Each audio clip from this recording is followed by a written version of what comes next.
Et direction d'abord la Côte d'Ivoire où l'on se réjouit de la sélection d'un arbitre ivoirien pour la prochaine CAN qui sera disputée, vous le savez, au Maroc. Une satisfaction, même si aucun assistant ni aucun arbitre vidéo du pays n'a été convoqué. Mélissa Koné est à Abidjan pour Média TV. Ici en Côte d'Ivoire, à quelques semaines de l'ouverture de la 35e édition de la Coupe d'Afrique des Nations, la Confédération ivoirienne de football, CAF, a publié la liste des arbitres retenus pour officier les matchs de la CAN 2025 au Maroc. Ce sont au total 73 hommes et femmes en noir repartis dans différentes catégories. Arbitres, arbitres assistants et arbitres assistants vidéo. Parmi eux, un seul Ivoirien, Clément. Pas d'assistant, encore moins à l'assistance vidéo, là où la CAF et la FIFA ont l'habitude d'inscrire un trio ivoirien. Clément, en plus d'être présent sur les matchs de Ligue 1, le championnat de la première division de football ivoirien, la saison écoulée, l'arbitre de 38 ans a sifflé 6 matchs à l'international, dont 3 du CHAN et 2 en éliminatoire de la CAN. Mélissa Koné pour Média TV, Abidjan, Côte d'Ivoire.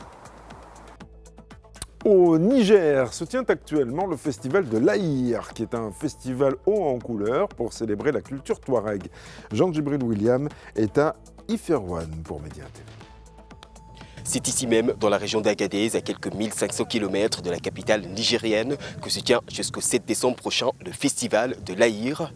Et dans cette petite bourgade d'Iferouane, des centaines, voire des milliers de personnes sont venues célébrer la culture touareg du nom de cette communauté nomade. Plusieurs manifestations artistiques et culturelles sont ainsi prévues durant 3 jours, avec au programme de la danse, de la musique traditionnelle et même des courses de chameaux. Des randonnées sont également prévues pour les participants désireux d'admirer les dunes de sable qui font la renommée de cette localité d'Iferouane, d'ailleurs communément appelée la Porte du désert. Des festivités qui se poursuivront à la nuit tombée, où les chanteuses de Dendé, une sonorité typiquement touareg, animeront des veillées culturelles, de même que divers concours de chants traditionnels. Notons que pour cette 17e édition, le thème retenu est la valorisation du tourisme interne et de l'artisanat, pilier de souveraineté nationale et d'un développement résilient. Enfin, comme chaque année, le festival de l'Aïr offre également un cadre de dialogue intercommunautaire à travers un forum sur la paix et la cohésion sociale.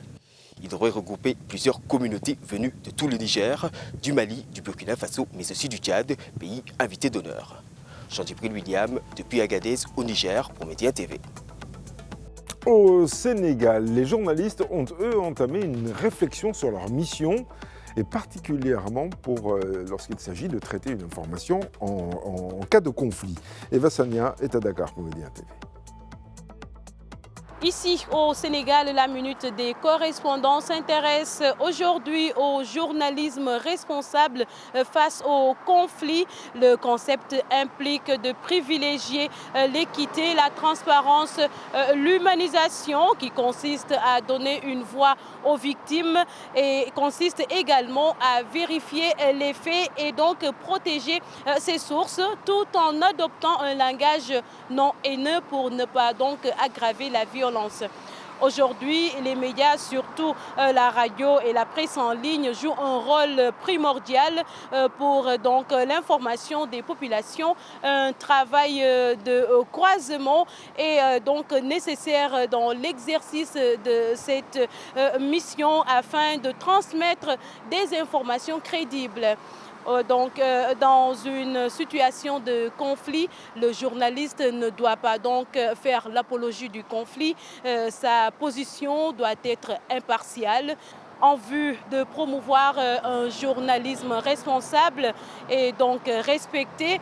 Des associations de journalisme sensibles au conflit sont donc créées dans certaines capitales africaines.